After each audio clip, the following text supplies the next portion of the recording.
Hi, welcome to Kiran TV. నిన్న కిరణ్ టీవీలో కాపు JAC నాయకులు చందు జనార్దన్ గారితో ఒక ఇంటర్వ్యూ చేశాం. అదంతా కూడా మీరు చూశారు. ఫోన్ లైన్లో చందు జనార్దన్ గారు అనేక అంశాల మీద ఆయన స్పందించారు. అయితే దాని మీద చాలా కామెంట్స్ వచ్చాయి. వాటికి ప్రత్యక్షంగా స్టూడియోకి వచ్చి మీరు సమాధానం ఇస్తే బాగుంటుందని మనం చేసిన రిక్వెస్ట్ మేరకు జనార్దన్ గారు ప్రస్తుతం కిరణ్ టీవీ స్టూడియోలో ఉన్నారు. చందు జనార్దన్ గారికి సంబంధించి ఒక చిన్న ఇంట్రో కూడా చెప్తాను. చందు జనార్దన్ గారు దాదాపు 30 ఏళ్లుగా జర్నలిజంలో ఉన్నారు. అయితే ఏపీయూడబ్ల్యూజే అధ్యక్షులుగా, అలాగే ఎలక్ట్రానిక్ మీడియా అధ్యక్షులుగా, ఇలాగా రకరకాల పాత్రల్లో ఆయన జర్నలిస్టు సమస్యల మీద కూడా గతంలో పోరాడారు. ఇప్పుడు ఆయన కాపు జేఏసీ అధ్యక్షత వహించడానికి సిద్ధమయ్యారు. ఇది నిన్న జనార్దన్ గారు చెప్తున్నట్టుగా గతంలో ముద్రగడ ఈ కాపు జేఏసీకి అధ్యక్షులుగా ఉన్నారు. ఆయన సడన్గా 2 ఏళ్ల క్రితం తప్పుకోవడంతో అది అలానే ఉండిపోయింది. దాన్ని ఇప్పుడు మళ్ళీ ఆ బాధ్యత మేము తీసుకొని కాపు సంక్షేమానికి కృషి చేస్తున్నాం, కులాభివృద్ధి కోసం కృషి చేస్తున్నాం. ఆ అభివృద్ధి ఫలాలు కులానికి అందేలాగా ప్రభుత్వాల మీద ఒత్తిడి చేసి తీసుకురావటం మా లక్ష్యం అని చెప్తున్నారు. అయితే ప్రస్తుతం మనతో పాటు స్టూడియోలో. నమస్కారం అన్న. నమస్తే. స్టూడియోకి అడగగానే వచ్చినందుకు ధన్యవాదాలు. అంటే చాలామంది నిన్న కిరణ్ గారికి, కిరణ్ టీవీ చూస్తున్న అందరికి కూడా ధన్యవాదాలు, నమస్కారం. నిన్న మన ఇంటర్వ్యూ చాలామందికి వెళ్ళింది. ఆ ఇంటర్వ్యూ చూసిన ప్రతి ఒక్కళ్ళు కొన్ని సందేహాలు, కొన్ని ప్రశ్నలు వాళ్ళు లేవనెత్తారు. బేసికల్గా గత 30 ఏళ్ళుగా కూడా ఏం చేశాయి ఈ సంఘాలు అని అడిగే పరిస్థితిలో కొన్ని ప్రశ్నలు వచ్చినాయి. ఎందుకంటే చాలామంది ఇవాళ మీ కుల సంఘాలకు సంబంధించి ఇప్పుడు స్పందించే వాళ్ళంతా 30, 35, 40 ఏళ్ల లోపలే ఉండుండొచ్చు. అప్పట్లో ముద్రగడ ఉద్యమం కావచ్చు, లేకపోతే మిరియాల వెంకట్రావు గారి ఉద్యమాలు కావచ్చు, వాటి పట్ల పెద్దగా అవగాహన ఉండకపోవచ్చు. నాకు కూడా పెద్దగా అవగాహన లేదనుకుంటా. సో అయితే ఇక్కడ ఏంటంటే ఈ కుల సంఘాలన్నీ కూడా మనకి నష్టం చేకూరుస్తున్నాయి. పవన్ కళ్యాణ్ అనే ఒక వ్యక్తి రాజ్యాధికారం దిశగా సాగుతుంటే ఒక కాపు నాయకుడైన కాపు కులానికి సంబంధించిన ఒక పవన్ కళ్యాణ్ రాజ్యాధికారం దిశగా సాగేలాగా కులం ఎందుకు సహకరించట్లేదన్న ప్రశ్నలు వచ్చాయి. దీంతో గతంలో ముద్రగడ గారు కొంత తెలుగుదేశం వ్యతిరేకంగా చేసి ఆ తర్వాత వైసీపీ వచ్చిన తర్వాత మిన్నకుండిపోవడం కావచ్చు, లేకపోతే ఆయన ఎప్పుడు అలా హైప్ తీసుకెళ్ళి అలా పడేస్తారు, ఇవన్నీ చరిత్ర తెలిసిన వాళ్ళు కావచ్చు. ఇదేదో మనల్ని ఎక్స్ప్లాయిట్ చేయడానికి, మనల్ని వాడుకోవడానికి చేస్తున్నదే తప్ప మన అభివృద్ధి కాదన్న భావన ఈ యూత్కి బాగా బలం గెలిపిందన్న. ఏమంటారు దానికి మీరు? థ్యాంక్ యూ కిరణ్ గారు. ప్రధానంగా ఉద్యమ జేఏసీ సంబంధించిన అంశంలో కొన్ని దశాబ్దాల నుంచి రిజర్వేషన్కి సంబంధించిన అంశంలో 40-50 సంవత్సరాల నుంచి కూడా అనేక ఉద్యమాలు కొనసాగాయి. ఉమ్మడి రాష్ట్రంలో కానీ, విడిపోయిన తర్వాత రాష్ట్రంలో కానీ జరిగాయి. దాని రిజర్వేషన్ ఏంటి, రిజర్వేషన్ ఎందుకు కావాలి, బ్రిటిష్ కాలంలో ఉన్న రిజర్వేషన్ ఏంటి, ఆ తర్వాత మార్పులు చేర్పులు ఎవరు తీశారు, ఇవన్నీ కూడా మన వాళ్ళందరికీ సమాజంలో తెలిసిన అంశాలు అవన్నీ కూడా. అయితే మీరు నన్ను పదే ముద్రగడ గారు సంబంధించిన ఉద్యమానికి సంబంధించిన అంశం, ముద్రగడ గారి నేపథ్యం, ముద్రగడ గారు ఉద్యమం చేసే సందర్భంలో ఆయన వ్యక్తిగతంగా ఏ విధంగా చేసిన అంశాల మీద అడుగుతూ ఉన్నారు ప్రధానంగా. అయితే కిరణ్ గారు ప్రధానంగా ఇప్పుడు గౌరవ ముద్రగడ గారు ఆ రోజు ఉద్యమం చేసిన, గతంలో దశాబ్ద కాలం క్రితం ఉద్యమం చేసిన అవన్నీ కూడా ఆయన వ్యక్తిగతంగా ఆయన వ్యక్తిగత నాయకత్వం మీద చేసుకుంటూ వెళ్ళారు ఆయన. అది దానికి సంబంధించి మంచి అయినా చెడైనా ఆయన వ్యక్తిగతంగా భావించారు. పక్కన నాయకత్వం ఉన్న మంచి అయినా చెడైనా ఆయన వ్యక్తిగతంగానే చూశారు. ఆయన వెనక కులం ప్రయాణించింది, ఆయన ఉద్యమం చేస్తున్నారని భావించింది, ఆయనతో పాటుగా కులం వెళ్ళింది. ఆయనకు సంబంధించిన గత ప్రభుత్వం సందర్భంలో ఆయన చేసిన ఉద్యమం కూడా జేఏసీ నాయకులుగా, సభ్యులుగా ఆయనమ్మటే కొనసాగాం. కులానికి రిజర్వేషన్ వస్తే బాగుంటుందనే దాంట్లో పయనించాం. నేను జర్నలిస్ట్గా ఉన్నానప్పుడు, ఒక ఛానల్కి ఎగ్జిక్యూటివ్ డైరెక్టర్గా ఉన్నాను. అప్పుడు ఆ సందర్భంలో నేను నెంబర్ 1 ఛానల్కి ఎగ్జిక్యూటివ్ డైరెక్టర్గా ఉండి ఆయన రాజకీయ కోణము, అదేవిధంగా రిజర్వేషన్ కోణానికి సంబంధించిన అంశాల్లో చర్చించిన నేపథ్యంలో నేను, అదేవిధంగా నాతో పాటు సహమిత్రుడు నీలం రాంబాబు నాయుడు, అక్కడ సిద్ధు శ్రీరాములు గారు అని కాకినాడలో ఉంటారు, సీనియర్ కాంగ్రెస్ నాయకులు, మేము ముగ్గురు వెళ్ళిన సందర్భంలో వారితో మాట్లాడిన సందర్భం కానీ ఉద్యమానికి సంబంధించిన అంశం ఏ విధంగా ఉండాలి ఏందనే చర్చలు జరిగిన సందర్భంలో ఉద్యమం చేస్తే బాగుంటుందనే నేపథ్యంలో జరిగిన చర్చల్లో నెంబర్ 1 న్యూస్ ఛానల్కి వారు వచ్చి ప్రకటించారు. ఏమని? కాపు సంక్షేమం గురించి భవిష్యత్ తరాల కోసం నేను ఉద్యమం చేస్తాను అని పెద్దలు గౌరవ ముద్రగడ పద్మనాభ గారు నెంబర్ 1 న్యూస్ ఛానల్ ఆ రోజు నేను ఉద్యమం చేస్తానని ప్రకటించారు. అలా ఆ విధంగా దాంట్లో కీలక భూమిక ఉంటూనే వారు చేసే ఉద్యమంలో జర్నలిస్టులుగా బాధ్యతల్లో ఉంటూ ఇంకో పక్క ట్రేడ్ యూనియన్ ఉమ్మడి రాష్ట్రానికి ఎలక్ట్రానిక్ మీడియా జర్నలిస్ట్ అసోసియేషన్ అధ్యక్షుడిగా ఉంటూ తర్వాత 4-5 సంవత్సరాల క్రితం నేను ఆంధ్రప్రదేశ్ యూనియన్ ఆఫ్ వర్కింగ్ జర్నలిస్ట్కి ఎన్నికయ్యా నేను ప్రధాన కార్యదర్శిగా. యాక్చువల్గా అది ట్రేడ్ యూనియన్. సామాజిక కోణంలో బాధ్యత వహించి వారి వెనక కొనసాగుతూ ముఖ్యులుగా ఉన్న 13 మందిలో నేను కూడా ఒకరిగా జేఏసీలో కొనసాగాను. ఓకే. అయితే ముద్రగడ పద్మనాభం గారు వ్యవహరించిన తీరు ఏదైతే మీరు అడిగే అంశాలు ఉన్నాయో మంచైనా చెడైనా చెప్పాల్సిన బాధ్యత వారికే వస్తుంది. కాదన్నా, ఒక్క మాట చెప్తాను. మీరందరూ ఆయన వెనక నడిచారు కదా, నడిచినప్పుడు అది చెడు మార్గం వైపు వెళుతోంది, అది అందులో హిడెన్ ఎజెండా ఉంది, ఆయన రాజకీయ లక్ష్యాలు ఆయనకున్నాయి అనుకున్నప్పుడు మీరు ఆయన వెనక ప్రయాణించడంలో అర్థమేముంది? దానికి బాధ్యులు మీరందరూ కూడా అవుతారు కదా బాధ్యులు. రాజకీయ కోణాలు ఉన్నాయనే ఆలోచన నేను చెప్పలేదే. ఆయనకి రాజకీయ కోణాలు ఉన్నాయని నేను అనుకున్నట్టుగా కూడా నేను చెప్పట్లేదు. ఒక పెద్ద మనిషిగా ఆ రోజు ఆయన బాధ్యత తీసుకున్నారు. ఆయన ఉద్యమం చేశారు. ఉద్యమానికి మనతో పాటుగా కొన్ని లక్షలాది మంది మద్దతు ఇచ్చారు, కోట్లాది మంది ఆశీస్సులు ఇచ్చారు, లక్షలాది మంది తరలి వచ్చారు. ఒక వేదికగా ఆయన నాయకత్వంలో కాపు సామాజిక వర్గం తునిలో గర్జించింది. తర్వాత పరిణామాలు ఏ విధంగా మారినాయి, ప్రభుత్వాలు ఏ విధంగా దాని రిజర్వేషన్కి సంబంధించిన అంశంలో ఏ విధంగా ఏ ప్రభుత్వాలు స్పందించినాయి అనేది వేరే అంశం. దానికి సంబంధించిన అంశంలో వ్యక్తిగతంగా నేను రకరకాల వేదికల్లో ఉన్నాను, ఒక జేఏసీలోనే కాదు. అదే ఉన్నారు. నేను మిమ్మల్ని క్వశ్చన్ చేయట్లేదు, మిమ్మల్ని తప్పుపట్టట్లా. సరే, ఇప్పుడు ఒకటేంటంటే ఒక ఉదాత్తమైన ఆలోచనతో మీరు మళ్ళీ బాధ్యతలు తీసుకొని ఉండొచ్చు, కానీ నేను దాన్ని తప్పు పట్టట్లా. మీరేదైతే బాధ్యత తీసుకున్నారో ఇప్పుడు సపోజు జనసేన పార్టీ రాగానే జనసేన పార్టీకి ఉండే మొట్టమొదటి సవాల్ ఏంటన్నా? జనసేన పార్టీకి ఉండే సవాలు ప్రజారాజ్యం పార్టీని చిరంజీవి గారు విలీనం చేసినట్టుగా రేపో మాపో జనసేన పార్టీని కూడా విలీనం చేస్తారు అనేది చాలా విమర్శలు వచ్చినాయి, ఆరోపణలు వచ్చి దాని మీద పవన్ కళ్యాణ్ గారు పదే పదే చెప్పుకుంటూ మైనస్ నుంచి మళ్ళీ జీరోకి తీసుకొచ్చి జీరో నుంచి మళ్ళీ ఆయన లేపుకుంటూ వస్తున్నారు. అంటే మీరు అవునన్నా కాదన్నా గతం వెంటాడుతూనే ఉంటుంది. ఇవాళ కూడా నేను అంటుంది ఏంటంటే ఇది మీ తప్పని నేను అంటలేదు, లేకపోతే మీరేదో చేశారని అంటలేదు. మీరు అవునన్నా కాదన్నా ముద్రగడ గారు గతంలో వ్యవహరించిన తీరంతా కూడా కాపు సంఘాలు అధ్యక్షత వహించడమో, లేకపోతే కాపు సంఘాల ఉద్యమాలు, లేకపోతే కాపు సంఘాల మీటింగ్లు అనగానే ఇవన్నీ గుర్తుకొస్తున్నాయి అన్నమాట. ఎందుకంటే ఆయన చిరంజీవి గారు పార్టీ పెట్టినప్పుడు చిరంజీవి గారికి వ్యతిరేకంగా పనిచేశారు, పవన్ కళ్యాణ్ గారు పార్టీ పెట్టినప్పుడు పవన్ కళ్యాణ్ గారికి వ్యతిరేకంగా పనిచేశారు.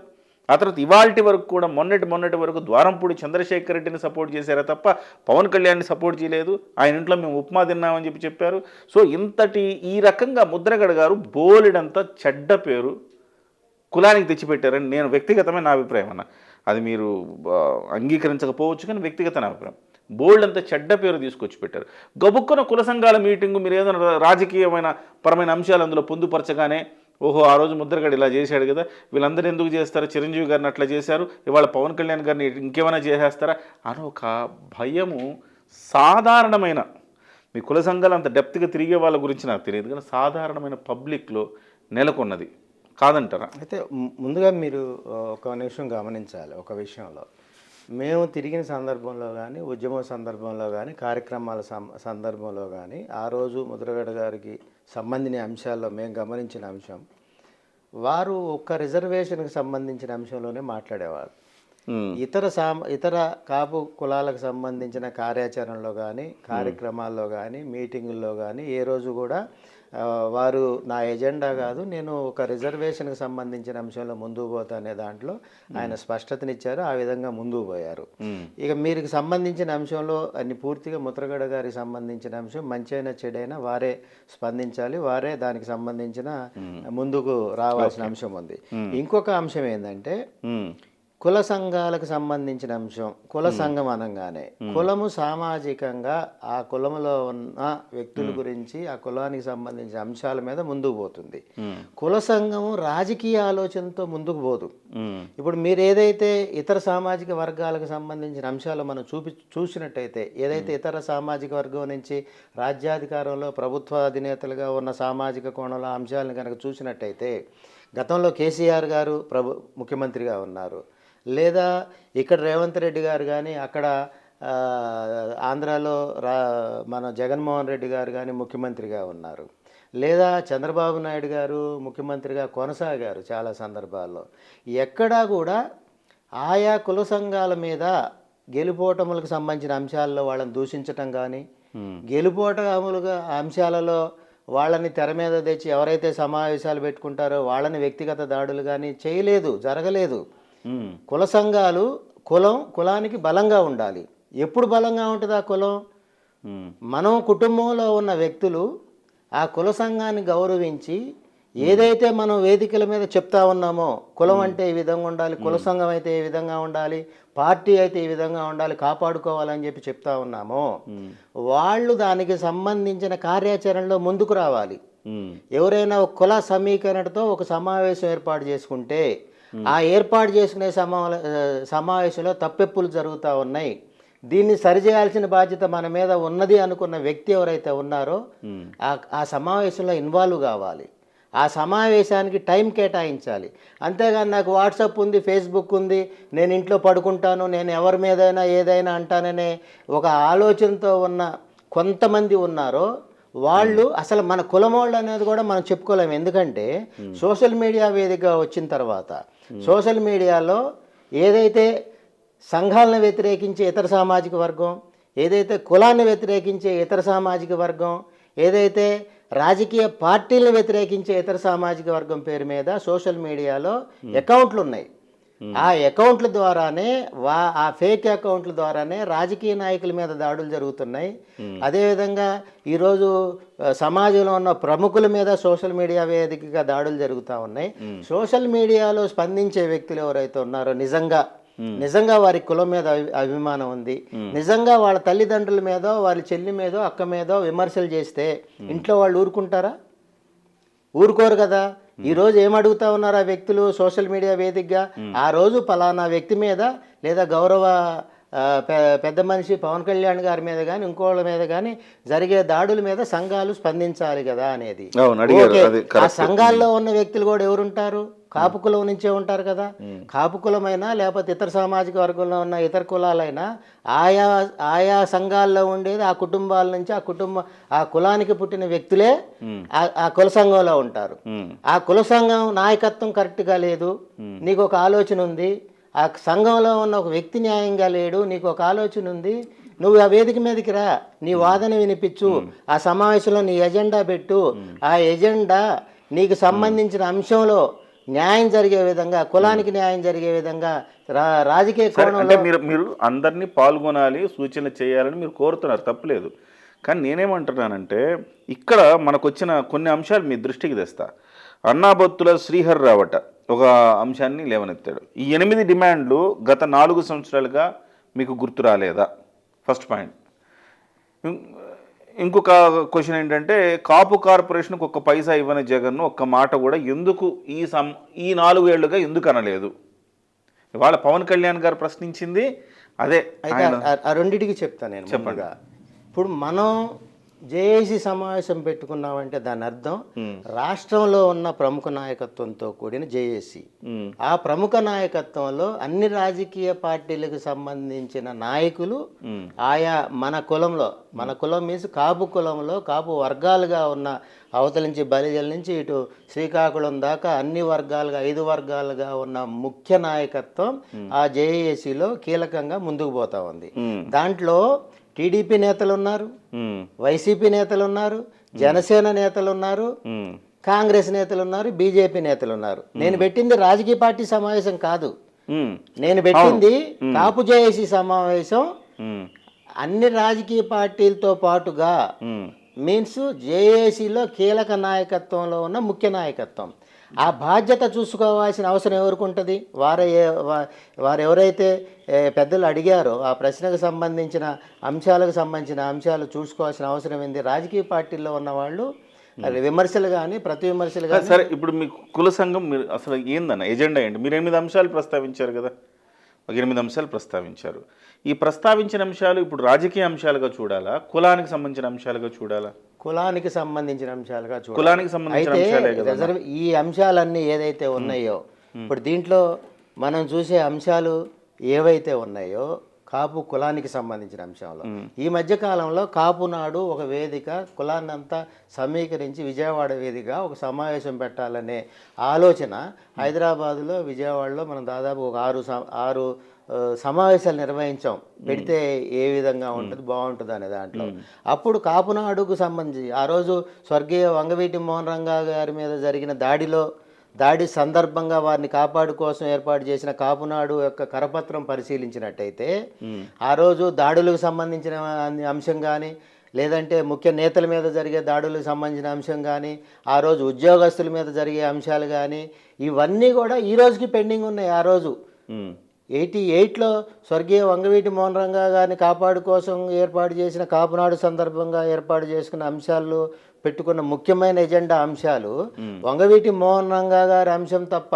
ఆ రోజు ఆయన మీద దాడి కొనసాగింది. ఆయన్ని దూరం చేసుకున్నాం, ఆయన్ని మనం కాపాడుకోలేకపోయినా ఆయన చంపేశారు.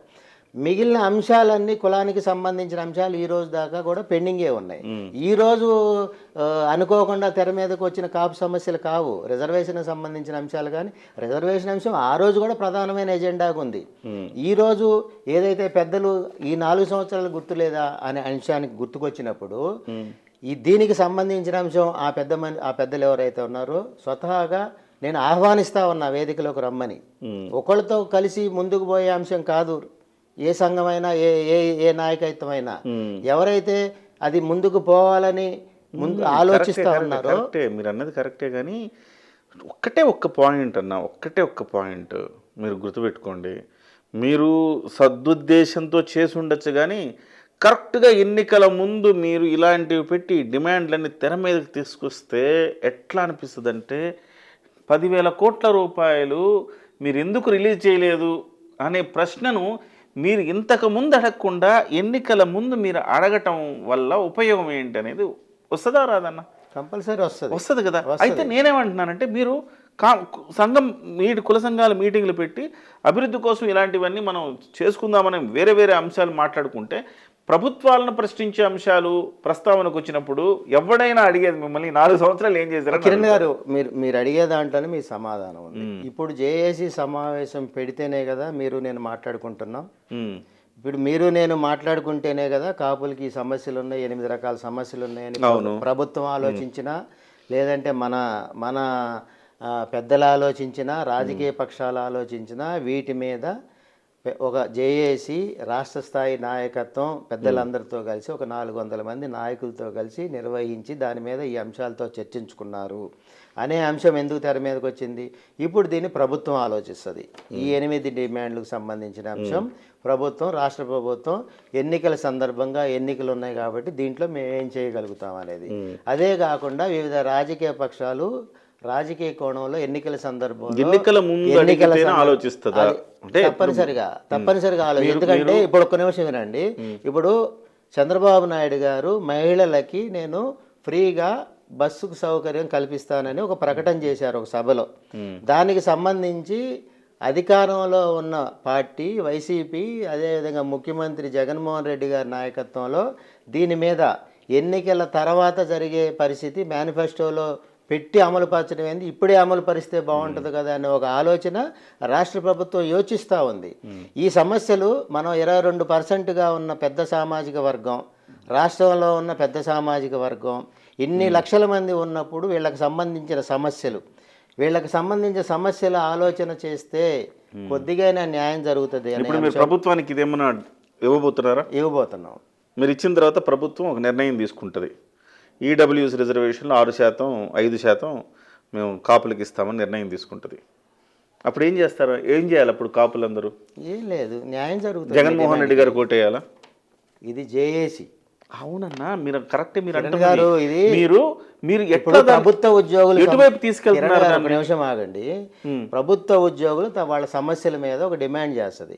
ఎన్నికల సందర్భంగా మీరు బాగా అబ్జర్వ్ చేయండి. లాస్ట్ 3 నెలల నుంచి 5 నెలల ముందు ప్రభుత్వ రంగ సంస్థలన్నీ అన్నిటిలో ఉద్యోగస్తులుగా ఉన్న అసోసియేషన్లన్నీ ప్రభుత్వంతో చర్చలు జరుపుతూ ఉంటుంది.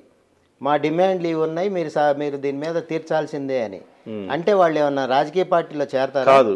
కానీ వాళ్ళు ఎప్పటి నుంచో ఉన్న డిమాండ్లని క్రమం తప్పకుండా ఒక ఉద్యమమో లేకపోతే ఒక విజ్ఞాపన పత్రాలు ఇవ్వటమో ఒక పోరాటాలు చేయడమో చేస్తూ వచ్చిన క్రమంలో ఎన్నికల ముందు దాన్ని సాకారం చేసేదానికి ప్రభుత్వం ప్రయత్నం చేయొచ్చు, అది వేరే విషయం.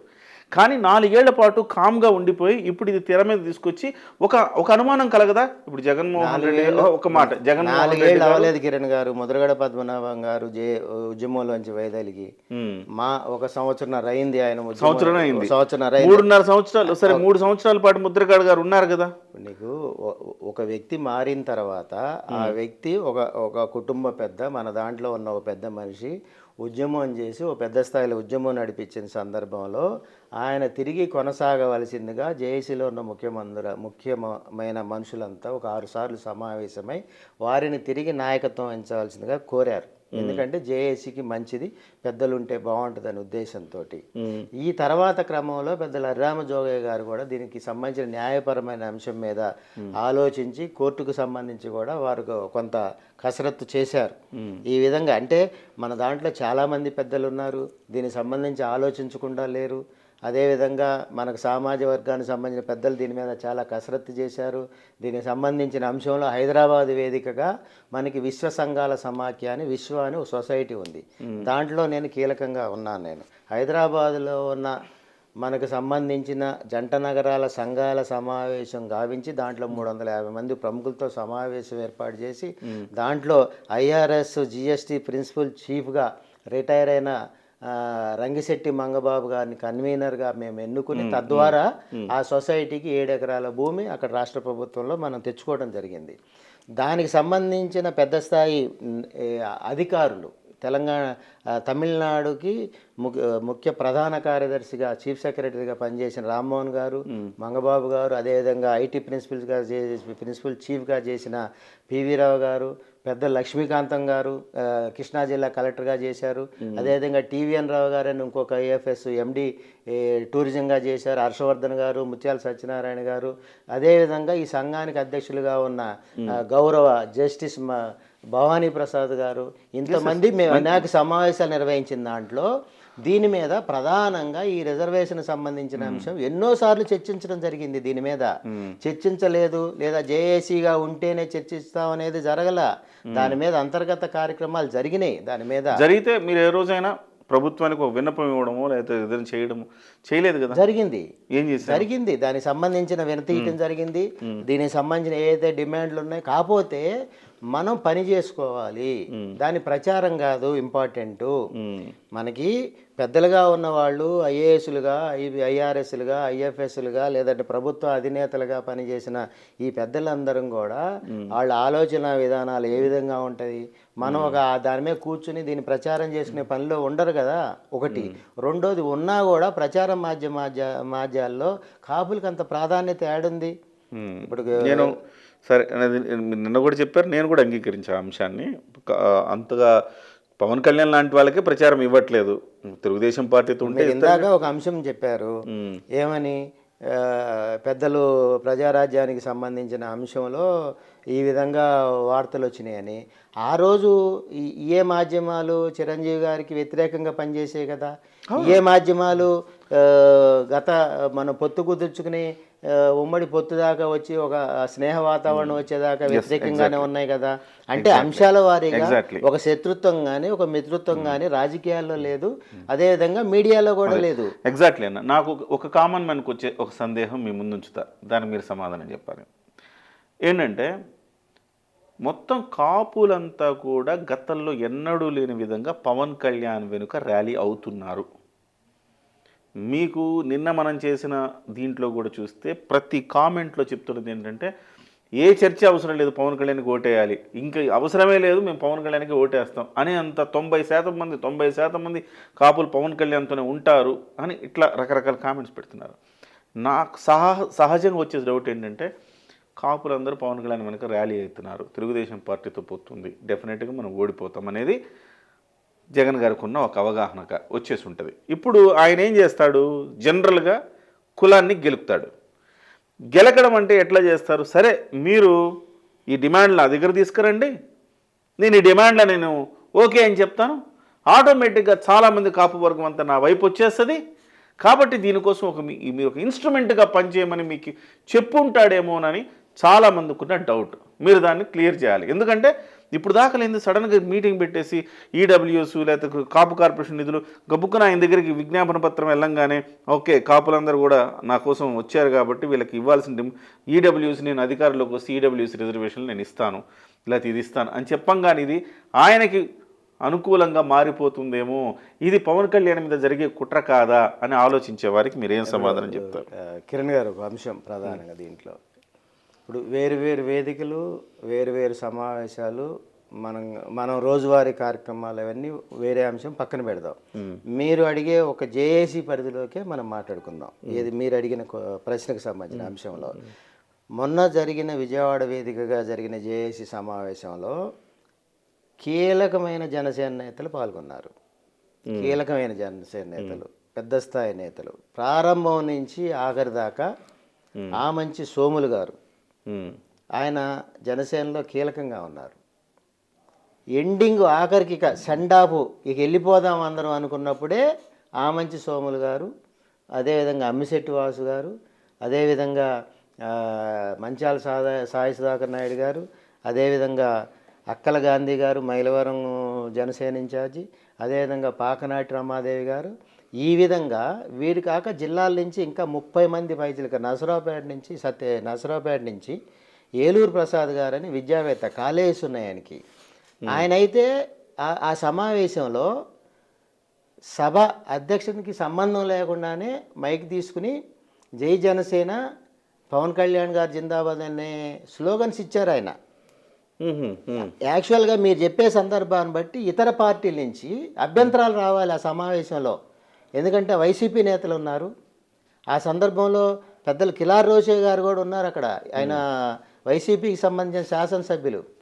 అదేవిధంగా కాంగ్రెస్ నాయకులు నరసింహారావు గారు ఉన్నారు, విజయవాడలో పార్లమెంటుకి పోటీ చేశారు కాంగ్రెస్ నుంచి.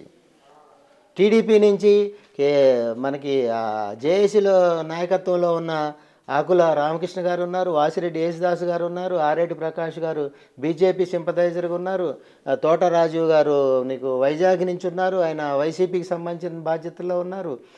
ఈ విధంగా అక్కడ జనసేన కాకుండా టీడీపీ, బీజేపీ, కాంగ్రెస్ ఇట్లా అన్ని పార్టీలకు సంబంధించిన వ్యక్తులు ఉన్నారు. విజయవాడకు సంబంధించిన ప్రముఖులు, వివిధ సంఘాల్లో ఉన్న ప్రముఖులు, తెలుగుదేశం సంబంధించిన వాళ్ళు కూడా ఉన్నారు. తెలుగుదేశం ఆకుల రామకృష్ణ గారు, వాసిరెడ్డి యేసుదాస్ గారు కీలకంగా ఉన్నారు కదా వాళ్ళ పార్టీలో. వాళ్ళు డైరెక్ట్గా నేరుగా పెద్ద నాయకత్వం నుంచి పని చేసుకుంటూ పార్టీలో పనిచేస్తూ ఉన్నారు ఈస్ట్ గోదావరి సంబంధించిన అంశంలో. ఇదే విధంగా జనసేన సంబంధించి తాతాజీ గారు, ఈస్ట్ గోదావరి జిల్లాలో కొలవకల్లు తాతాజీ గారు చాలా కీలకమైన వ్యక్తి. జేఏసీలో ఏ అభ్యంతరం ఉన్నా ఒక పార్టీకి వ్యతిరేకంగా పనిచేసి ఒక పార్టీకి అనుకూలంగా పనిచేసే పరిస్థితి ఉంటే ఈ జేఏసీ నాయకత్వంతో వీళ్ళంతా ఎందుకుంటారు? ఉండాల్సిన అవసరం లేదు కదా. ఇక్కడ ఒక సామాజిక కోణం, మీరు జేఏసీలో ఉన్న నాయకత్వాన్ని అడుగుతూ ఉన్నారు కానీ నిన్నటిదాకా వైసీపీలో శాసనసభ్యులుగా ఉండి, నిన్నటిదాకా ఇతర పార్టీల్లో అధికారంలో ఉండి దాడులు చేసి రకరకాల ప్రేలాపలతో ఉండి రకరకాల రాజకీయ విమర్శలు చేసుకున్న నాయకులు ఈరోజు రాజీనామా చేసి ఒక పక్క తెలుగుదేశంలో కానీ ఒక పక్క జనసేనలో కానీ లేదంటే తెలుగుదేశంలో ఉన్న పార్టీ వైసీపీలో పోవటం కానీ రాజకీయ పక్షాలు మారుతున్నాయి, ప్రధానమైన నాయకులు మారుతూ ఉన్నారు. నీ కుటుంబంలో ఉన్న వ్యక్తిని, నీ కుటుంబంలో ఉన్న నాయకుడిని నీ కోసం కాపు సామాజిక వర్గ కోణంలో నీ కోసం బయటకు వచ్చి మాట్లాడుతూ జేఏసీ నాయకులుగా, సభ్యులుగా, కుల సంఘాలుగా ఉన్న నాయకుల మీద నువ్వు టార్గెట్ చేస్తున్నావు కానీ ఈ నిన్నటిదాకా ఇతర పార్టీల్లో కీలకంగా ఉన్న వ్యక్తుల గురించి ఎందుకు మాట్లాడలేదు? ఈ మన సోదర మిత్రులు, కుటుంబ సభ్యులు నిన్న ఇప్పుడు ఉదాహరణ మనం ఒక ఉదాహరణ చెప్పండి. తీసుకుందాం, చెప్పండి. ఒక ఉదాహరణ తీసుకుందాం. అమర్నాథ్ గారు ఉన్నారు, మన కుటుంబ సభ్యుడు, వైజాగ్ వేదికగా ఉన్నారు. ఉన్నారు. వారు చాలా ఆవేదన చెందుతున్నారు. మొన్న దాని ఏది శాసనసభ స్థానానికి సంబంధించిన అంశంలో అవును. సోషల్ మీడియాలో వేరే కామెంట్స్ కూడా చూశాను నేను. ఇంకా ఇతర పార్టీల నుంచి వైసీపీలో కీలకంగా ఉన్నవైతే ఆ పార్టీ నుంచి ఈ పార్టీలోకి వచ్చారు. ఇప్పుడు ఆమె మీకు గుడివాడ అమర్నాథ్, పేర్ని నాని, అంబటి రాంబాబు వీళ్ళందరికీ విలువ ఉందని మీరు అనుకుంటున్నారా? నేను అనేది వీళ్ళకి అసలు వీళ్ళని అడిగేదో వీళ్ళకి విలువలో లేవు. వీళ్ళు ఎప్పుడో డిలీట్ చేశారు కదా. మీలాంటి వాళ్ళు అలా కాదు కదా. కిరణ్ గారు ఒకటి, మిమ్మల్ని నమ్ముతాం కదా మేము అందరం. కిరణ్ గారు ఒకటి, మన కుటుంబ సభ్యులు, మన సోదరులు ప్రధానంగా మనం గౌరవించుకోవాలి. రెండోది, ఒక సామాజిక కోణంలో పనిచేసే సంఘంగా అది మనం అటువంటి దాడి చేయకూడదు వ్యక్తుల మీద. ఎవరు చేయాలి, ఎవరు ఆ అంశాన్ని తీసుకోవాల్సిన బాధ్యత ఎవరికి ఉంటుంది? ఒక రాజకీయ కోణంలో ఇప్పుడు నేను నిన్న రాజకీయ కోణంలో మనం ఒకే సామాజిక వర్గం నుంచి కాపుల మీద రెచ్చగొడతా ఉన్నారు, తిట్టిస్తూ ఉన్నారు అని చెప్పి నేను అన్నా. నేను దానికి ఒక సోదరులు స్పందించారు. మరి ఇతర సామాజిక వర్గంలో ఏ పార్టీలో ఒకే సామాజిక వర్గాన్ని ఎవరు తిట్టుకుంటున్నారు దోషంలో నాకు చెప్పండి, వివరించండి నాకు. ఇప్పుడు ఉదాహరణ తీసుకుంటే అంబటి రాంబాబు గారు ఖమ్మం వెళ్ళారు. మనం ఒక ఉదాహరణ తీసుకుందాం, ఇక్కడ పార్టీలకు సంబంధం లేదు. తీసుకుంటే అక్కడ ఆయన మీద రాజకీయ దాడా లేకపోతే సామాజిక దాడా జరిగింది. అదే ఇతర సామాజిక వర్గం సంబంధించిన నేతలు కూడా అక్కడికి వెళ్ళారు, కానీ వారి మీద దాడి జరగల. ఇక్కడ మనం పరిస్థితి మీరు అంటుంది ఏంటంటే, సరే అంబటి రాంబాబు, పేర్ని నానో, పవన్ కళ్యాణ్ని దూషించినందుకు వాళ్ళ మీద దాడులు జరుగుతున్నాయి. సేమ్ కులం వాళ్ళు, కాపులే దాడులు చేస్తున్నారు. కానీ కొడాలి నాని లాంటి చంద్రబాబుని తిట్టినా కొడాలి నాని ఎవరు తిట్టట్లేదు అంటారా? లేదు కిరణ్ గారు, నేను అనేది అంటే ఆ అంశం రాజకీయ కోణం, అది కుల సంఘానికి సంబంధించిన అంశం కాదు. ఏదైతే నానిగారి అంశం కానీ లేకపోతే పేర్నాని గారి అంశం కానీ రాంబాబు గారి అంశం కానీ వైసీపీ వర్సెస్ జనసేనకు సంబంధించిన అంశంలో రాజకీయ పక్షాలు వాళ్ళు చూసుకునే వ్యూహంలో భాగంగా మనతో తిట్టిస్తూ ఉన్నారు. కాపులతో తిట్టిస్తూ ఉన్నారు. రెడ్లతో ఏడా తిట్టి జరగలేదే సామాజిక కోణంలో, లేకపోతే తెలుగుదేశం సంబంధించిన అంశంలో కానీ లేదంటే బీఆర్ఎస్ సంబంధించిన అంశంలో కానీ ఇతర సామాజిక వర్గాలను నేను కించపరచాలని అనట్లా. ఇతర సామాజిక వర్గాల్ని మనం ఆదర్శంగా తీసుకోవాలి. ఇతర సామాజిక వర్గాలు అధికార పక్షంలో ఉన్నారు. ఇప్పుడు మనం చూస్తూ ఉన్నాం, తెలంగాణలో 82 మంది పోటీ చేశారు, 42 మంది శాసనసభ్యులుగా ఉన్నారు ఒక సామాజిక వర్గం నుంచి. ఆ సామాజిక వర్గాన్ని మనం ఆదర్శంగా తీసుకుని పోటీ పడాలి సామాజిక కోణంలో. వాళ్ళ మీద ద్వేషం పెంచుకుని కక్ష పెంచుకోవాల్సిన అవసరం లేదు. వారు ఏ విధమైన కోణంలో శాస్త్రబద్ధంగా వాళ్ళు పోరాటాలు చేశారు, లేదా వాళ్ళు ఏ విధంగా ఎదిగారు, ఏ విధంగా ముందుకెళ్ళారు, ఏ విధంగా ప్రజాప్రతినిధులుగా మారారనే చూసుకోవాలి. దీన్ని మనం ఒక లక్ష్యంగా ఏర్పాటు చేసుకుని శత్రుత్వంగా కాకుండా వాళ్ళ మీద మనం విద్వేషం రెట్టగొచ్చకుండా మనకు కావాల్సిన ఐక్యతతో మనం పనిచేసుకోవాలి, ముందుకు పోవాలి. ఇప్పుడు మీరున్నారు సహజంగా జనరల్గా ఎవరనున్నా కాదనుకున్నా వైసీపీ అన్నా కాంగ్రెస్ అన్నా రెడ్లకు సంబంధించిన పార్టీకి ముద్ర పడుతుంది. అది వాళ్ళు కాదనుకున్నా అది నిజం. అలాగే కమ్మలకు సంబంధించిన పార్టీకి, తెలుగుదేశం పార్టీకి ముద్ర ఉంది, అది నిజమే, అంగీకరిస్తారుగా. అలాగే జనసేన అనగానే కాపులకు సంబంధించిన పార్టీ అనేది ఒక రకంగా ముద్ర వచ్చింది. ఇప్పుడు అంబటి రాంబాబు, పేర్ని నానినో నానాభూతులు పవన్ కళ్యాణ్ తిడుతున్నప్పుడు ఆటోమేటిక్గా ఒక బాధ కలుగుతుంది కదా. ఒక కొడాలి నాని తప్ప చంద్రబాబు మీద తిడుతున్న మంత్రి ఎవరైనా ఉన్నారా? మంత్రి కావచ్చు, లేకపోతే నాయకుడు కావచ్చు, కొడాలి నాని మాత్రమే మాట్లాడతాడు. మరి ఇతర సామాజిక వర్గాల్లో ఈ రకంగా దాడి చేసే పరిస్థితి ఎక్కడా లేదు. మాటకొస్తే పవన్ కళ్యాణ్ సభ పెడితే వెంటనే కాపు మంత్రులు, కాపు నాయకులు క్యూ కట్టి తిట్టడమే ప్రధాన ధ్యేయంగా పెట్టుకుంటారు కదా. అలాంటి పరిస్థితి, అంత టార్గెట్ చేసే పరిస్థితి చంద్రబాబు మీద కూడా లేదు, ఉందంటారా మీరు?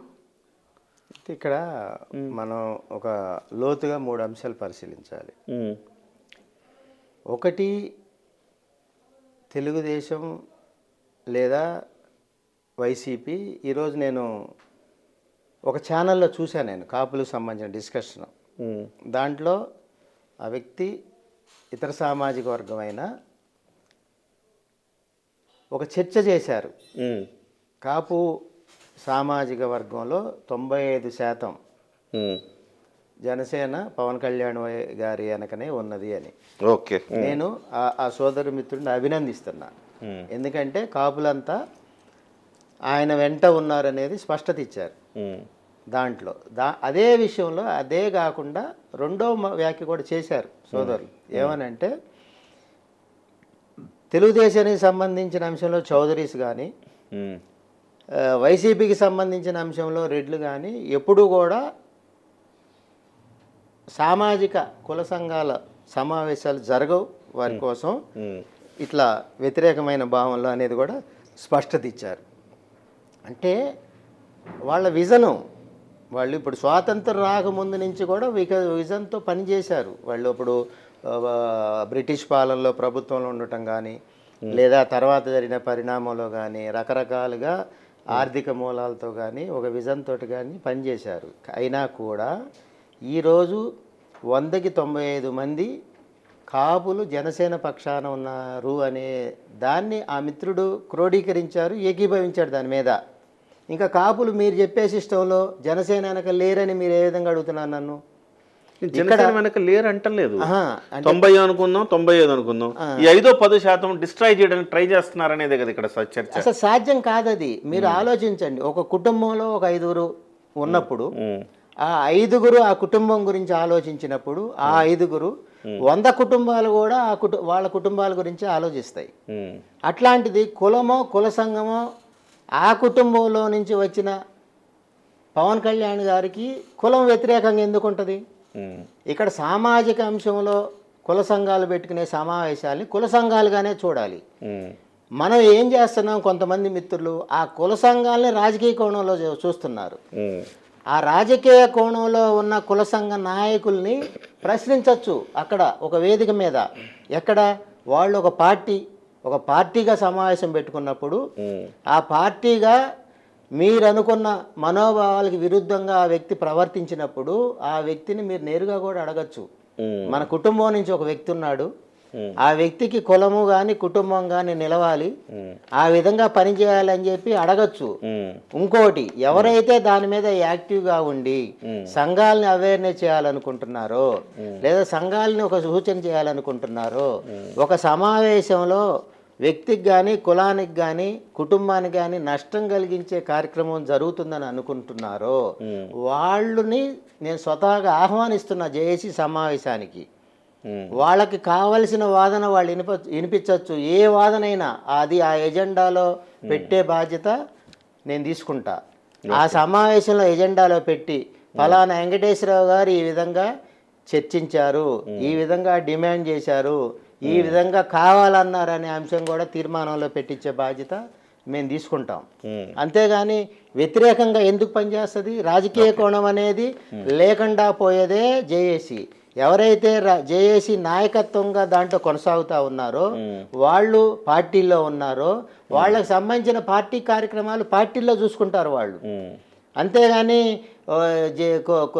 కుటుంబంలో ఉన్న వ్యక్తి, సామాజిక సేవలో ఉన్న వ్యక్తి రాజకీయాల్లో పోకూడదు అనేది లేదు కదా. రైట్ కరెక్టే మీరు చెప్పింది. అయితే నేను లాస్ట్లో ఒక కంక్లూషన్ ఇస్తాను. మీరు చేస్తున్న కార్యక్రమాలకు సంబంధించి మీ మీద ఇబ్బంది పడకూడదు, మీరు ఇబ్బంది పడకూడదు, మీ మీద ఆరోపణలు రాకూడదు అంటే ఇప్పుడే చెప్తాను. దానికి సంబంధించి ముద్దరగడ పద్మనాభం గారు ఏదైతే చేశారో మీరు ఇంతకుముందు చెప్పారు, మంచికైనా చెడుకైనా ఆయనే ఉండేవాడు, ఎవరిని బయటకి ఆయనే ప్రొజెక్ట్ అయ్యేవాడు, ఎవరిని నాయకుల్ని ఆయన దానికి ఎక్కనిచ్చేవాడు కాదు. అదేనా మీరు చెప్పింది, లేకపోతే ఇంకోలా చెప్పారా? కాదు, ఏ నాయకులైనా కనపడేవాళ్ళు కాదు. నేను అన్నది మీరు మొత్తం రికార్డ్ వెనక్కి తీసుకోండి. మీరు చెప్తే నేను చెప్తా. ప్రధాన భూమిక వారిదే. మంచైనా చెడైనా వారిదే. మంచైనా చెడైనా చెప్పాల్సిన బాధ్యత కూడా వారిదే. ఇక మిగతా నాయకులు ఎవరు లేరు ఆ రోజు. అంటే ఉద్యమంగా కాపులకి రిజర్వేషన్ కావాలి అనే దాంట్లోనే మిగతా నాయకత్వం అంతా ఉంది. నిర్ణయాధికారం ఆయన తీసుకునేవాళ్ళు. ఆయనకు సంబంధించి మంచి చెడు చెప్పాల్సిన బాధ్యత వారిదే. అంతేగాని ఆయా సందర్భాల్లో అప్పుడే గనక అదొక యూనిటీగా నిర్ణయాధికారం కూడా ఉమ్మడిగా తీసుకునే ఒక అవకాశం ఉండుంటే ఆయన ఈ రకంగా కుల సంఘాలని లేకపోతే ఈ కాపు జేఏసీని భ్రష్టు పట్టించేవాడు కాదు అనేది, ఇంత పెద్ద మత్స, ఇంత పెద్ద బురద దీనికి అంటించేవాడు కాదేమో అనేది నా భావన. సో ఇదే అభిప్రాయం నిన్న మీతో మాట్లాడినప్పుడు కూడా చాలామంది ముద్రగడ గారి గురించి ప్రస్తావించారు. దయచేసి అదొక్కటే, మీరు ముద్రగడ గారిని ఎంత డిజోన్ చేసుకుంటే అంత స్వచ్ఛత పెరుగుతుంది మీకు. డిజోన్ చేసుకుంటే ఇప్పుడు చేసుకోలేకపోవచ్చు. అట్లా కాదు కిరణ్ గారు, దీంట్లో ఒక అంశం సూటిగా ఉంది. పెద్దలు ముద్రగడ గారు గత కొన్ని నెలల క్రితం ఉద్యమంతో నా సంబంధం లేదు, ఉద్యమం నేను చేయనని ప్రకటించారు. ఆయన ఉద్యమం వదిలేస్తున్నట్టుగా కూడా ప్రకటించారు. ఆయనకి ఇప్పుడు జరిగే కార్యక్రమాలతో సంబంధం ఉందా లేదా అనేది మీరు చెప్పండి. రెండు అంశాలు ఆయన చెప్పిన తర్వాత అయితే ఇప్పుడు జరిగే ఈ ప్రక్రియలో నేను మా పెద్దలకు సంబంధించిన అంశంలో గౌరవ పెద్దలకు కానీ గౌరవ సంఘ నేతలకు కానీ ఇంక్లూడింగ్ జనసేనలో ఉండే పెద్ద నాయకత్వానికి కానీ వివిధ రాజకీయ పక్షాల్లో ఉన్న కాపు సంఘ నేతలకు కానీ ప్రజాప్రతినిధులకు కానీ ఈ సంఘం కానీ ఈ జేఏసీ కానీ ఎక్కడైనా తప్పుదారు పడుతుంది అనే ఆలోచన వచ్చినట్లయితే ఆ నాయకుడు కానీ ఆ కార్యకర్త కానీ ఆ సోదరుడు కానీ నేరుగా సమావేశంలోకి వచ్చి కూర్చుని నా ఎజెండా ఇది అని చెప్పచ్చు, వారి ఆలోచన చెప్పచ్చు. వారి ఆలోచనని మనం ఎజెండాలో తీసుకుని ఆ ఎజెండా మీద చర్చించి కూడా ముందుకు పోయే అవకాశం ఉంటుంది. రైట్. అంటే మీరు సదుద్దేశమే అన్నా, కాకపోతే గతం అనేది వెంటాడుతుంటది కాబట్టి గతంలో ఏం జరిగింది, గతంలో ఎవరు నాయకత్వం మీరు వెంటాడుతున్నారు గతం వెంటాడుతుందా లేదా అంటే నా ఉద్దేశం, అంటే నేను వెంటాడుతున్నాను. నాకు ఇంకా మీరు నన్ను చెప్పేస్తే ఇంక నేనేం చేయగలుగుతా? అంటే నాకు వస్తున్న కామెంట్స్ కానీ నాకు వస్తున్న ఫోన్స్ అట్లానే ఉంటాయి. మీరు చేసే ప్రతి సూచనని గౌరవంగా స్వీకరిస్తాం. Thank you. అదేవిధంగా మన కుటుంబ సభ్యులు ఎవరైతే ఉన్నారో వారు చేసే ప్రతి సూచనని గౌరవంగా సూచిస్తాం. ముఖ్యంగా వ్యక్తిగతంగా మీరు నాకు తెలుసు, మీరు ఎలాంటి వాళ్ళు తెలుసు. లేకపోతే మిమ్మల్ని నేను ఒక వివరణ ఇవ్వటానికి కూడా నేను పిలిచేవాడిని కాదు. వ్యక్తిగతంగా మీరు నాకు తెలుసు కాబట్టి, అరే చందు జనార్దన్ గారు అనే వ్యక్తి ఒక పార్టీలకు అతీతంగా పనిచేస్తారు, ఆయన ఎజెండా చాలా స్వచ్ఛంగా ఉంటుంది అనేది నాకు తెలుసు కాబట్టి మిమ్మల్ని ఇక్కడ దాకా పిలిచారు. First thing. రెండోది, మీరు స్వయంగా మెగా ఫ్యామిలీకి వ్యతిరేకంగా మీరు పనిచేస్తారని నేను ఎప్పుడు అనుకోను. ఎందుకంటే ప్రజారాజ్యం పార్టీ నుంచి మెగా ఫ్యామిలీతో మీకున్న అనుబంధం ఏంటో నాకు తెలుసు. ఒక జర్నలిస్ట్గా మీరు వాళ్ళకి ఎంత దగ్గరనే నాకు తెలుసు. అలాగే పవన్ కళ్యాణ్ గారికి కూడా మీరు ఎంత దగ్గర అనేది నాకు తెలుసు. సో అంతలాంటప్పుడు మీరు ఇలాంటి పని చేస్తారని నేను ఎప్పుడు అనుకోను, కలలో కూడా ఊహించను. కానీ అట్లాంటి కలరింగ్ ఒకటి రావటం జరిగింది. అందుకే నేను చెప్పినా, లేకపోతే మిమ్మల్ని ఒక వివరణ అడిగినా, ఇక్కడ దాకా పిలిచినా, నా అజెండా అంతే ఒకటే. పవన్ కళ్యాణ్ గారికి నష్టం జరిగే అవకాశం లేదు, పవన్ కళ్యాణ్ నష్టపోయే పని ఈ కాపు చేసి చెయ్యదు అని చెప్పడమే. దానికి దీంట్లో ఒక అంశం చెప్తా నేను. పవన్ కళ్యాణ్ గారు మంగళగిరిలో సభ పెట్టి తెలుగుదేశం మీద మాట్లాడారు. ఆ రోజు పెద్దలు లోకేష్ గారి గురించి కూడా మాట్లాడారు. ఇది చెప్పవచ్చో లేదో నాకు తెలియదు, కానీ ఆ రోజు తర్వాత రోజుల వ్యవధిలోనే అసెంబ్లీ జరిగింది. అసెంబ్లీ జరిగినప్పుడు నేను అప్పుడు ఆంధ్రప్రభ ఇన్ఛార్జిగా ఉన్నా. అసెంబ్లీ లోపల రూమ్లో నుంచి పెద్దలు లోకేష్ గారు వచ్చారు. లోకేష్ గారు వచ్చి నన్ను పట్టుకున్నప్పుడు అక్కడ నుంచి అట్లా లాబీలోంచి తీసుకెళ్ళి సీఎం గారి ఛాంబర్ దగ్గర వెళ్ళేదాకా కూడా మాట్లాడారు నాతో దానికి సంబంధించిన అంశంలో. దాని ఆఫ్ ద రికార్డ్ అయినా చెప్తున్నాను, ఎందుకంటే మీరు నన్ను టెంప్ట్ చేశారో లేకపోతే ఇంకోటి చేసేసారు. మరి పెద్దలు లోకేష్ గారు ఏమంటారు నాకు తెలియదు, పెద్దలు పవన్ కళ్యాణ్ గారు ఏమంటారో ఇక ఏమన్నా కానీ. అంటే వాళ్ళకు కూడా ఒక ఆలోచన ఉంది. ఎందుకంటే 30 సంవత్సరాలుగా జర్నలిస్ట్గా ఉన్న ఈ వ్యక్తి, సామాజిక కోణంలో పనిచేసే వ్యక్తి, అందరితో న్యూట్రల్గా ఉంటారు. అందులో మీరు అన్నట్టుగా పెద్దలకు కూడా కొద్దిగా అప్పుడప్పుడు ఏమన్నా చెప్పే అవకాశం ఉండొచ్చేమో, ఎక్కడన్నా కలిసినప్పుడు లేకపోతే దూరం నుంచి మనం విష్ చేసుకునేటప్పుడు ఏదన్నా చెప్పే అవకాశం ఉంటుందేమోననే ఒక ఇది అభిప్రాయంతో పెద్దలు లోకేష్ గారు నాతో మాట్లాడారు అప్పుడు దానికి సంబంధించిన అంశంలో.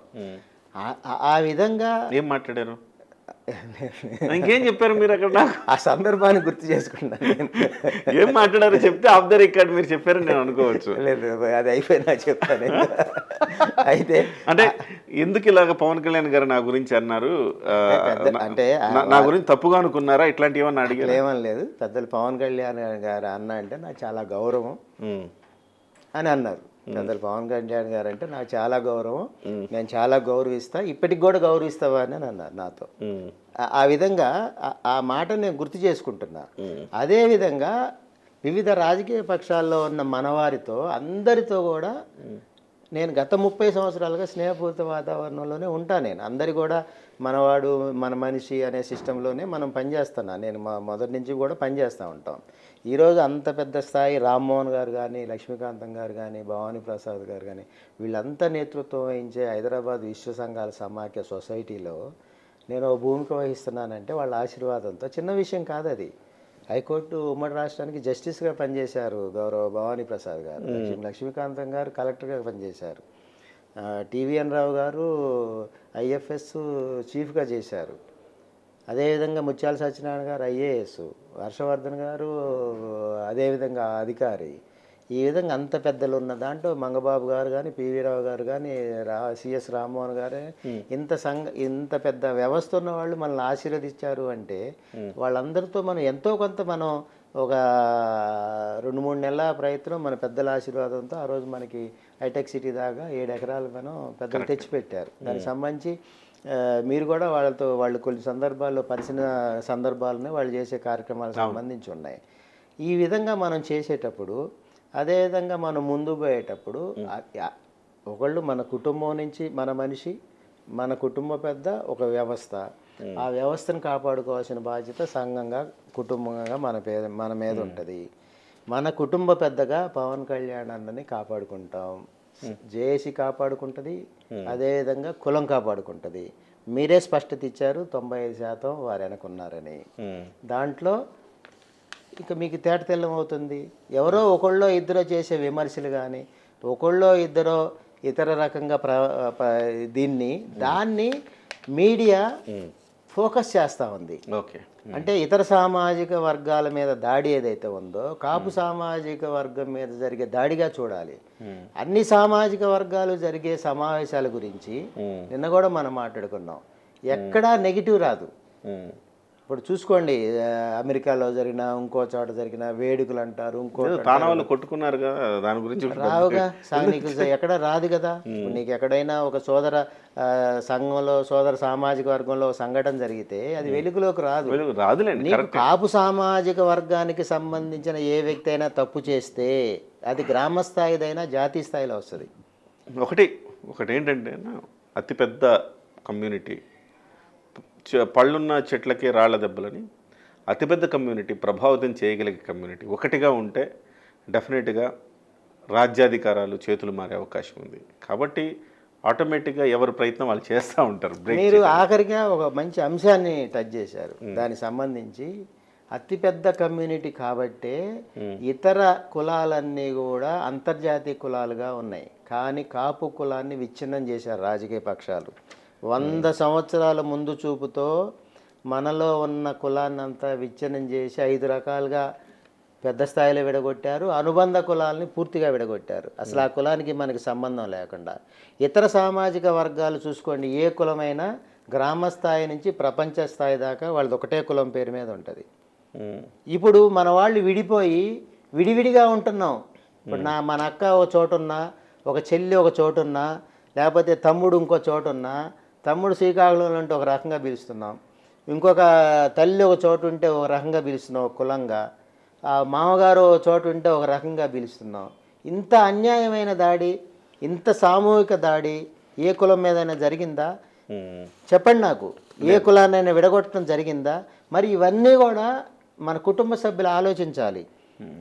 ఇప్పుడు వాళ్ళు కోరుకునే దాంట్లో రాజకీయాలకు అతీతంగా కులాలను ఉండాలనుకోవటం తప్పులేదు. కానీ కులమే రాజకీయము, లేకపోతే రాజకీయ పార్టీ కుల సంఘం అనుకోవటం తప్పు. కులం అనేది రాజకీయ పార్టీ బలం అవ్వాలి. ఓకే అన్న, రైట్. ఇప్పుడు నేను సరే ఈ అంశాన్ని మనం కాసేపు పక్కన పెట్టి, పవన్ కళ్యాణ్ గారు లేఖ రాశారు. అందులో అంశాలకి ఒక కాపు జేఏసీ అధ్యక్షుడిగా మీరు స్పందించాలని నేను కోరుకుంటున్నాను. ఆయన ఏమంటాడంటే, గౌరవించే పెద్దలు నన్ను దూషించినా నేను ఆశీర్వాదంగా తీసుకుంటా, కాపు కులంలో చిచ్చు పెట్టే ప్రయత్నం చేస్తున్నారు, అందరికీ నేను అందుబాటులో ఉంటా, ఎప్పుడు నేను మీ దీవెనలుగా భావిస్తుంటా, మీరేమన్నా ద్వారాలు తెరిచే ఉంటాయి. సో కాపు పెద్దలను జనసేన మీదకు పురిగొలుపుతూ ఉన్నారు, విషపు రాతలు అపోహలు సృష్టించడం కాపుల మొబైళ్ళకే ఆ సందేశాలను పంపించడం, తద్వారా నన్ను దూరం చేసే ఒక ప్రక్రియ అయితే, ఒక కుట్ర అయితే జరుగుతోంది. కాబట్టి దీన్ని గమనించాలని చెప్పేసి ఆయన ఒక బహిరంగ లేఖ రాశారు. సో ఇది ఇందులో ఆయన ఆవేదనగా చూడాలా, మీరు లేకపోతే 1 by 1 అడిగితే చెప్తా నేను. అన్నీ మీరు మూకుమ్మడి చేశారు. ఇప్పుడు నేను నా చిన్నప్పటి నుంచి నేను చిరంజీవి గారి అభిమాని, పవన్ కళ్యాణ్ గారికి అభిమాని చిన్నప్పటి నుంచి. ఆయన నాకు ఒక తెలిసినప్పటి నుంచి. నాలాగా ఇప్పుడు మంత్రులు కూడా చాలామంది ఆయన అభిమానులు ఉన్నారు. ఇతర రాజకీయ పార్టీలో ఉన్నా కూడా మంత్రులుగా ఉన్నవాళ్ళు చిరంజీవి గారి అభిమానులుగా ఉన్నారు కదా. అదే సిస్టంలో వాళ్ళ అభిమానం ఉందా లేదా అనేది పక్కన పెడితే, నేనైతే మొదటి నుంచి చిరంజీవి గారి అభిమాని, ఇప్పటికి కూడా అదే. దాంట్లో వేరే అంశం అనేది లేదు. ట్యూషన్లకు సంబంధించిన అంశంలో కొన్ని సంఘాలు లేదా వ్యక్తులు అనేది దాడులు చేస్తూ ఉన్నారనేది ఒక ఇది ఉంది. అంత పెద్ద స్థాయిలో ఉన్న ఒక మనిషికి మన దీంట్లో ఒక్కసారి మనం సున్నితంగా అంశాన్ని గమనించాలి. ఒక పవర్ స్టార్ వ్యక్తిగా బయటికి వెళ్ళినట్టయితే ఏమాత్రం ఖర్చు లేకుండా లక్షలాదిగా తరలి వచ్చే నాయకుడు. ఇది నేనే చెప్పడం కాదు, నేను చెప్పిన సోదరుడు కూడా ఆయన విశ్లేషణలో ఆ ముఖ్యమైన ఛానల్లో డిబేట్లో చెప్పారు సోదరుడు. నేను చెప్పడమే కాదు, నేను సామాజిక వర్గంగా లేకపోతే జేఏసీ నాయకుడిగా లేదంటే వారి అభిమానిగా అనే చెప్పడం కాదు, ఇతరులు చెప్పే అంశం అది. అటువంటి నాయకుడే అంత ఆవేదన జరిగే పక్షం ఉన్నట్టయితే, అదే కులంలో సామాన్య స్థితిలో ఉన్నవాళ్ళు ఏ విధంగా అణిచివేతకు గురవుతున్నారు, అక్రమాలకు గురవుతున్నారు, ఇబ్బందులకు గురవుతున్నారు అనేది కులం ఆలోచించాలి. నెంబర్ 1. నెంబర్ 2, వారి పట్ల అవమానంగా ప్రవర్తించే అంశాలను కానీ, వారిని దూషించే అంశాలను కానీ, వారికి ఇంకొక రకమైన ఇబ్బందులు కలిగించే అంశాలని జేఏసీ పక్షాన జేఏసీ నాయకుడిగా నేను తీవ్రంగా ఖండిస్తున్నాను. ఓకే. అదే క్రమంలో పెద్దలు ఆ స్థాయి ఒక పార్టీ అధినేత, కోట్లాదిగా అభిమానులు ఉన్న నాయకుడు, అభిమాన హీరో అయిన అంత పెద్ద వ్యక్తికి పవన్ కళ్యాణ్ గారికి కూడా నేను అప్పీల్ చేస్తా ఉన్నా. ఏమనంటే, మీ స్థాయిలో జరిగే ఇబ్బందులు ఏదైతే మీకున్నాయో అటువంటి ఇబ్బందులు మన సామాజిక వర్గంలో ఉన్నతాధికారులు, వ్యాపారస్తులు, సమాజంలో ఉన్న ప్రముఖులకి, అదేవిధంగా చాలామంది ప్రొఫెషనల్ డాక్టర్స్కి, విజయవాడ వేదికగా డాక్టర్స్కి, విజయవాడలో మన సామాజిక వర్గం పెద్ద హాస్పిటల్ పెట్టే పరిస్థితి లేదు. నేను వ్యక్తిగతంగా వాళ్ళకి సంబంధించిన ఎన్నో అంశాలు ఉన్నాయి. దాంట్లో వ్యాపారస్తులు ఓ పెద్ద స్థాయిలో సింగిల్ ఎజెండాతో నేను సింగిల్గా చేస్తాను అనే వ్యాపార పెద్దలు చాలామంది కుదేలైపోయి ఆర్థిక వ్యవస్థని చిన్నాభిన్నం చేసి వాళ్ళ మూలస్తంభం మీద కొట్టి చాలా పెద్ద పెద్ద వ్యక్తులు అసలు నాకు రాజకీయాలు వద్దు, నాకేమి వద్దు అనుకున్న వాళ్ళు మన దాంట్లో కాపు కులస్తులుగా చాలామంది ఉన్నారు. వాళ్ళందరినీ కాపాడాల్సిన బాధ్యత కూడా రాజకీయ పక్ష అధినేతల మీద ఉంటుంది, పవన్ కళ్యాణ్ గారికి కూడా ఉంది. వాళ్ళని కూడా ఓదార్చాలని చెప్పి నేను కోరుతా ఉన్నాను. రైట్. అయితే ఇక్కడ ఇప్పుడు కాపు నేను గౌరవించే పెద్దలు నన్ను దూషించిన దీవెనలకు ఎవరు ఈ మధ్యకాలంలో ఆయన దూషించింది ఎవరిని ఉద్దేశించి ఈ లేఖ రాసి ఉంటారు అనుకుంటున్నారు మీరు? మిమ్మల్ని మీదైతే సంబంధం లేదనుకుంటున్నాను నేను. కాపు చేసి కాకుండా ఇంకెవరిని ఉద్దేశించి రాసి ఉంటారు ఈయన? అంటే ఏముంది దాంట్లో, పూర్తిగా చదవండి. అదే ఇప్పుడు ఫస్ట్ లైన్ చదవండి.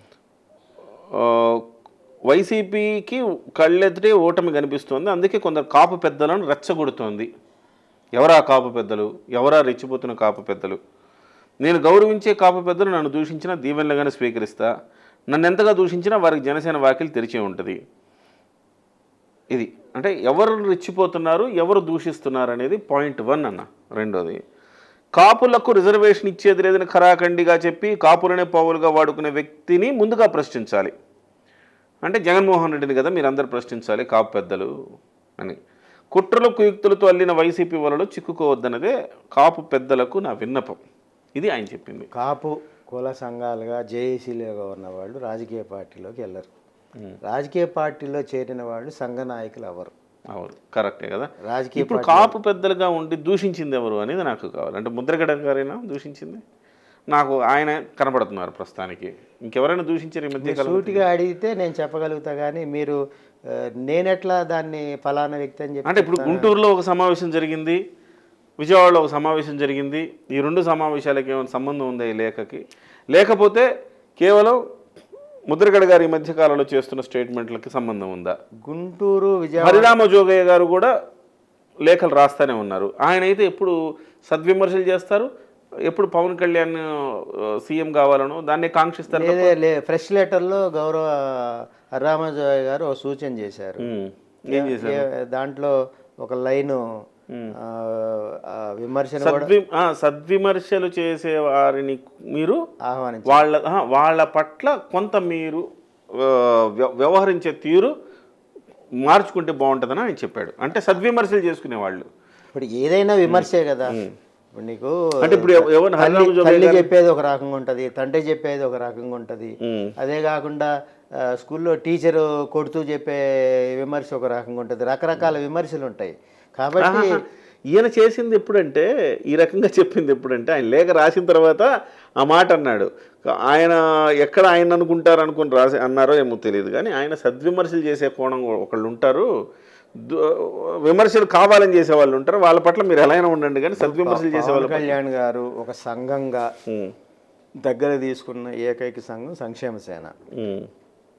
సంక్షేమ సేనతోటే ఆయన చాలా ప్రాధాన్యత ఇచ్చి గౌరవం ఇచ్చి ఆ సంఘం ఆ నాయకత్వంలో కులాన్ని ఒక సమావేశాలు ఏర్పాటు చేసి వాళ్ళకి సంబంధించి ఆయన మాట్లాడటం కూడా జరిగింది.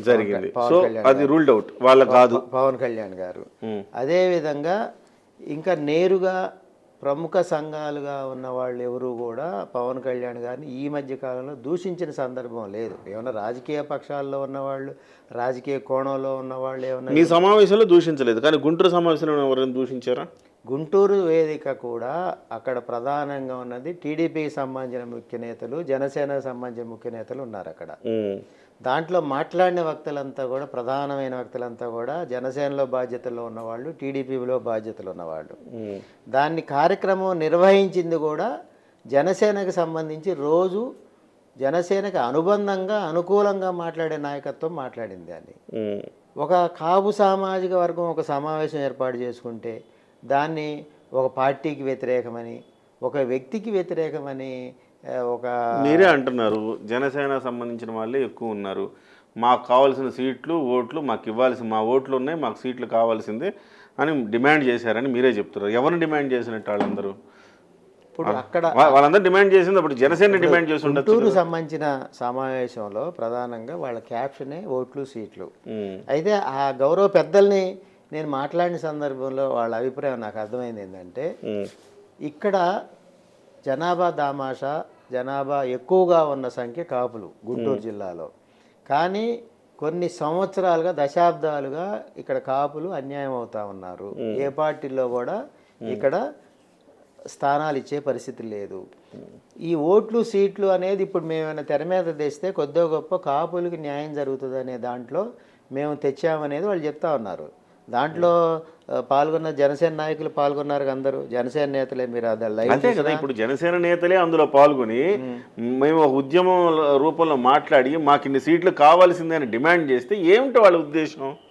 సో ఇప్పుడు జనసేన ఇవ్వాలి లేదా తెలుగుదేశం ఇవ్వాలి, ఈ రెండు పార్టీలను డిమాండ్ చేస్తున్నాయి. ఈ రెండు పార్టీలను డిమాండ్ చేసేవాళ్ళు అంతర్గతంగా డిమాండ్ చేసుకోవచ్చు కదా.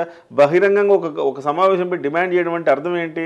పార్టీలైన క్రాస్ చేసినట్టే కదా. దానికి సంబంధించి మీరేం చెప్పదలుచుకున్నారంటే ఆ అంశంలో ఏదైతే గుంటూరు వేదికగా ఆయన కూడా గాయపరిచిందేమో అనిపిస్తుంది నాకు పవన్ కళ్యాణ్ గారిని. అంటే పవన్ కళ్యాణ్ గారు ఇంటర్నల్గా మాట్లాడుకోవాల్సిన అంశాలు మీరు వీధికెక్కి మీరే పెట్టి, నేను జేఏసీకే మాట్లాడాలి, మరి రాజకీయాలు మాట్లాడకూడదు. సరే అయినా కూడా జర్నలిస్ట్గా మాట్లాడుతున్నా.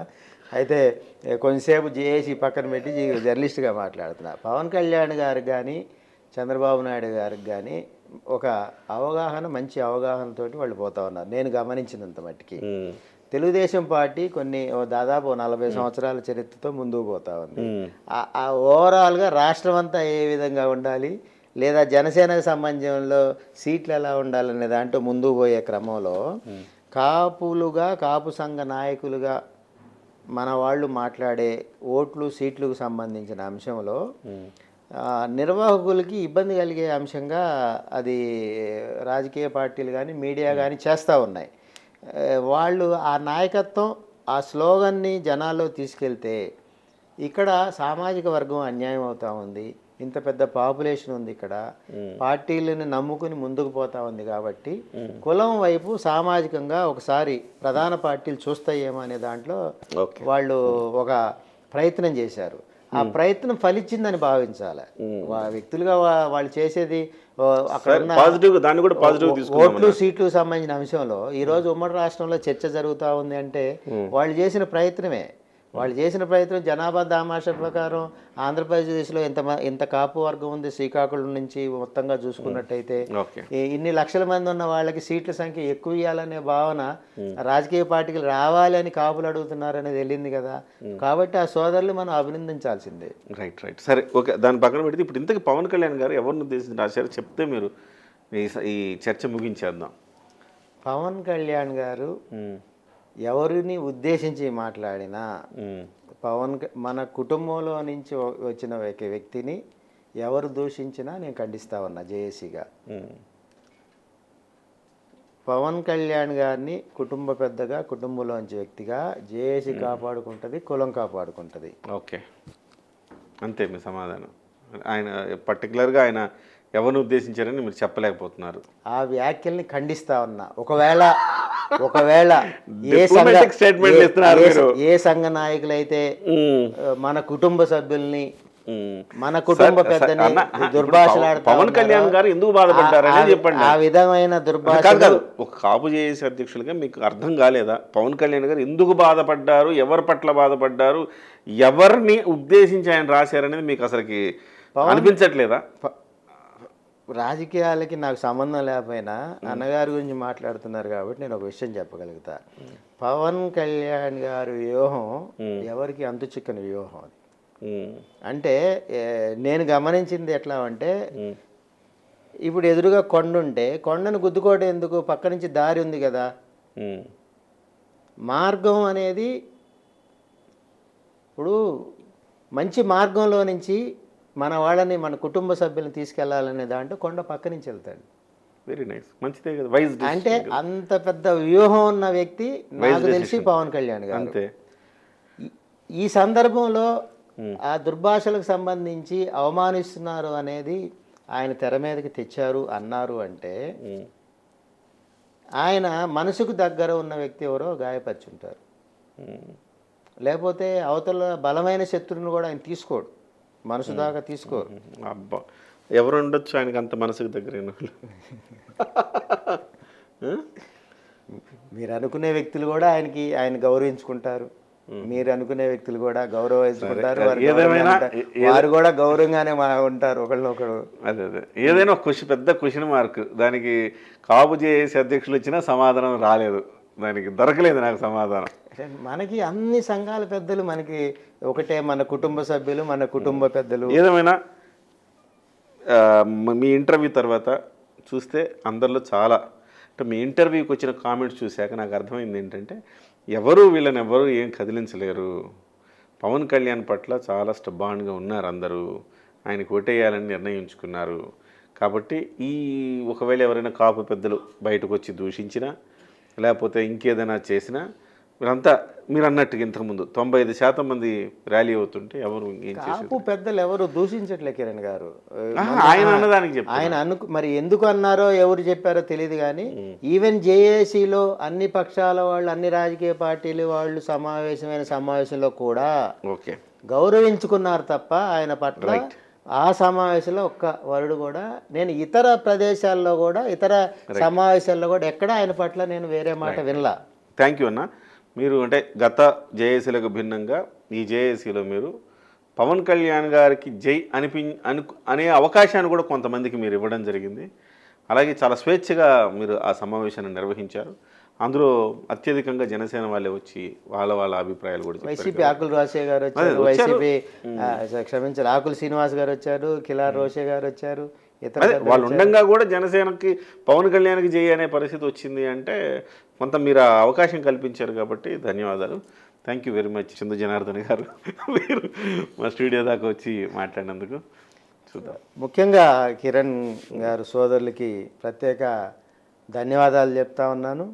అదేవిధంగా గత 25 సంవత్సరాల నుంచి సోదరులు కిరణ్ గారు నాణ్యమైన విలువలతో కూడిన జర్నలిజం చేస్తూ ఉంటారు. వారు ఈనాడు జర్నలిజం కాలేజీ నుంచి వచ్చిన వ్యవస్థతో, తర్వాత హెచ్ఎంటీవీ కానీ, దశ కానీ, నంది అవార్డు గ్రహీత కానీ, ఇతర అనేక అంశాలను స్పృశించి ఉమ్మడి రాష్ట్రంలో వందలాది కార్యక్రమంలో పాల్గొన్న ముఖ్యమైన ప్రముఖమైన జర్నలిస్టు కిరణ్ గారిని అభినందిస్తూ, కిరణ్ టీవీకి మా పక్షాన, జేఏసీ పక్షాన సంపూర్ణ మద్దతు ఉంటుందని, మా కుటుంబ సభ్యుడైన కిరణ్ గారికి అందరి ఆశీస్సులు, అందరి అభిమానంతో పాటు అందరి తోడ్పాటు ఉంటుందని చెప్పి జేఏసీ పక్షాన, నా పక్షాన తెలియజేస్తూ ధన్యవాదాలు చెప్తాను.